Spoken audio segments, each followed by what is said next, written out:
Hey guys, so it's not Friday, but like that's fine. It's whatever. Today I'm just gonna do a little kind of get ready with me / life update, fill you in on what's been going on and like why I haven't been uploading on time. So like first thing, it's dead week now. I have finals and I need to study for finals next 2 weeks, so I really doubt I'm going to find the time to upload. So yeah, just don't really expect, not that anyone is really even probably watching this far or even cares, I know that, but like, you know, just for even like Abigail, if you're watching this, you know, like don't expect a video for the next like 2 weeks. And then yeah, when I'm like on break, I want to, you know, maybe vlog and that sort of thing, but if I want to spend time with my friends and family and not film and edit, that's kind of that. I think the new year will be a bit easier to find the time because we'll have like just started with new classes and stuff like that. So yeah, I'm in an awkward spot. Like my makeup is all the way down here, my mirror's here, so it's like, but this was the best place for like lighting and stuff.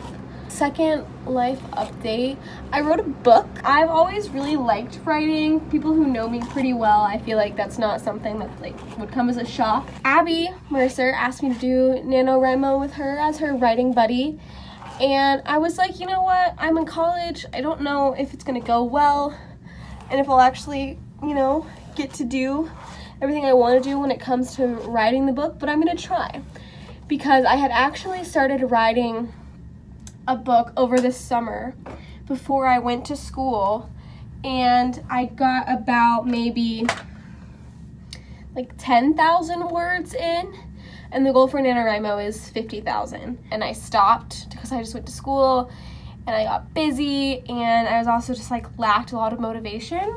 And I remember whenever I first started writing it, I think it was probably July I started, I don't remember, like last week of July into August, and I remember thinking how much I liked it, how original it was, and how much I felt like I really could finish it. Like I really felt like I had the drive and the motivation to finish it. And for those of you who know me, I've never done that before. Well, not really. Like I haven't really finished any original pieces because, you know what, like I'll just outright say it, I used to write fan fiction all the time. Like not like weird, gross, like smutty fanfic, but like when I was 11, I didn't even know what fan fiction was, and I was like writing about me like being in Hogwarts or something. So yeah, like I would finish stuff like that, but it wasn't ever really cohesive, just like a bunch of like almost random stories put together. And so this was my first time like putting a cohesive story together. It was all original, things like that. So I was really motivated and really proud that I was doing this, and then like I said, got to college and I stopped. Well, then Abby asked me to do NaNoWriMo with her, and like a lot of the times you're supposed to like start fresh with like a completely new story, but I was like, I don't want to do that. I still really like my original idea, which also is another thing that I don't do very often. Like a lot of the times whenever I feel motivated to write a story, it is often a completely different story and not the one I started with. And so I was like, I'm just gonna get a good head start. That way, like I also won't feel super pressured to do like the 50,000 word goal by the time that it ends, like because I'm in college and stuff. So like I'll just start with what I have and tweak it a little bit and we'll be good to go. And so like for the first couple weeks, I was super motivated to do it. I almost doubled the size of the story in less than a week because I just randomly found the time to do it, and I was motivated, I was ready, I was determined. Also, this lighting is not good whenever I'm actually doing makeup. And I almost doubled it. And then for a while things got hard again and I like didn't write, and then I would double it again. And so pretty soon we were about halfway through November and I was already at like 30,000. And then for like 10 days I didn't write, and then I did 40,000. And then for like five days I didn't write. And then just the last few days of November, I finally reached 50,000.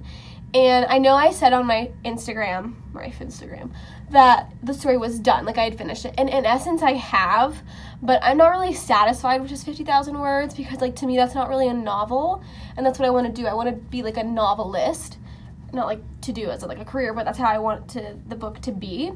And so I came up with like some fillers and other events for the story, And overall, like, I also just want to proofread and go back and add in to scenes that, like, I didn't delve in as deep as I wanted to originally.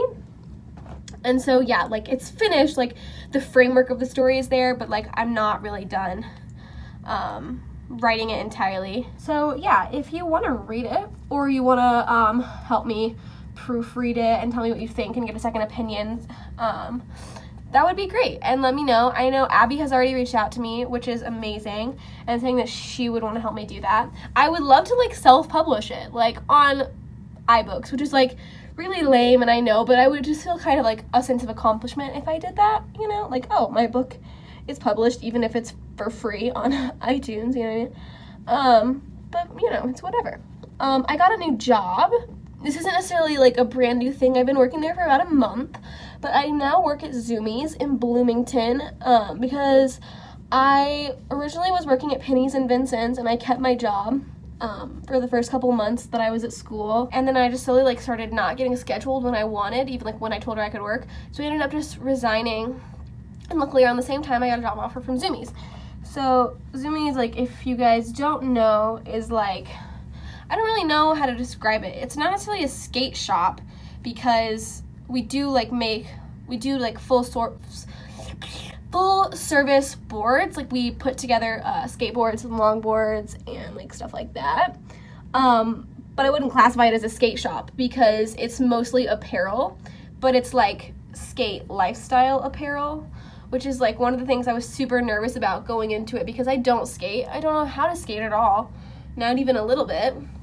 I don't even really know anything about skating, and I was like, I don't want to be a poser and, like, stuff like that, because another thing is, like, whenever you work in retail, a lot of times they want you to wear clothing from the store, so that, you know, you are, like, a walking advertisement for the store that you're in.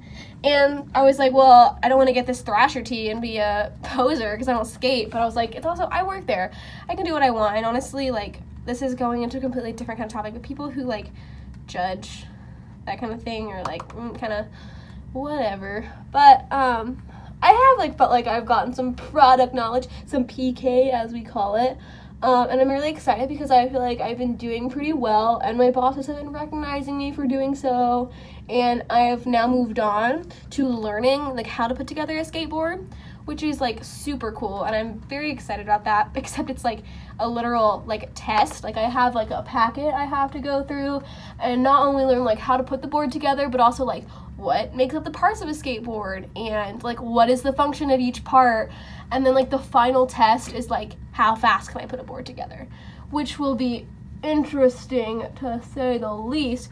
And it's also interesting because I don't think there's not, like, a female in the store who knows how to do it. It's all, like, male managers who know how, so, like, it's exciting to, like, be able to learn how to do that. I don't know why I'm putting on makeup today. I'm not going anywhere. It's raining. I'm not doing anything. But I just feel like I slept till noon, so I kind of felt like I needed to, like, get up and be productive, so I'm gonna, like, clean my room and, you know, do that sort of thing. I will say one thing. I've worked in retail for over 2 years at this point, and I have never gotten hit on so much as I do at Zoomies, and I really can't pinpoint why. I don't know if it's, like, because Glicks is, like, a predominantly, like, female shopped store, and, like, so is Penny's. I see it as, like, Penny's more, like, neutral, it's, like, a family kind of store, but I get hit on a lot at Zoomies, and I don't even think it's because, like, oh, I'm a super attractive woman or anything like that, because honestly, I don't even wear makeup to work. I don't care that much enough to do it. And it's because I'm usually, like, coming from class, and this isn't some sort of statement like, oh, women need makeup to be beautiful. Like, it's not like that at all. I'm just trying to, like, point out that, like, it's not like I'm walking into work, like, even wanting to be presentable. I don't know if, like, people who shop at Zoomies are just, like, not used to having a woman in the environment. Like, I don't want to make that sound like it's a bunch of, like, 40-year-old virgins who have, like, that's not what I'm trying to say, but, like, Zoomies doesn't really have a lot of, at least our Zoomies, it is a small store anyway, but, like, we don't have a lot of female employees who work very often. I am probably the one that works the most. We just hired on another girl who's been working quite a bit, but like the other girl is like in high school and blah blah blah. There, anytime I shopped at Zumiez before I worked there, it was always like the male managers working, and you know, it's a lot of like, hey bro, like how's it going, like how's your day, and we want to be super friendly. And now it's me coming up to male customers and being really friendly to them because that's my job, and they take it as like me flirting with them, if that makes sense. And I just like, I don't really know how to handle that. And, you know, a lot of people have been telling me, my boss will lecture me about how I should just tell them that I have a boyfriend. But, like, men kind of scare me, and it's not as easy to do, like, in the moment. And a lot of the time, like, you just have a vibe that they're flirting with you, but it would be kind of rude to outright be like, hey, I have a boyfriend, because they haven't, like, outright asked me to dinner or anything. And so it's like, I don't know, I don't want to act, like, I don't want to jump to conclusions and then them be like, that's not even like what this was about, like you're crazy or whatever. I don't know. That's really it. I'm about to like put on some mascara and call it a day. But yeah, that's kind of how my life is right now. I really have to like buckle down and study for finals, especially biology. I'm trying to keep my all A's this semester, and it's proving very difficult. But that was expected, you know. I don't want anyone to think that I came into college thinking that I could get away with absorbing the knowledge through like osmosis like I did in high school and like not really having to try that much. I will say, I don't know if I said this in a previous video about college, but if you are a junior thinking about taking anatomy, or you're a senior in anatomy right now and you're like, wow, I hate this, it's a good thing. Anatomy taught me more about college than like any class I've ever taken at high school. Like, not only did the material actually prepare me for my major, because I'm a biology major and we're actually talking about a lot of what we learned about biology or anatomy right now, it prepares you in the sense of like how much you have to study, like how the material is presented, what the formatting is going to be like. And so I highly recommend it.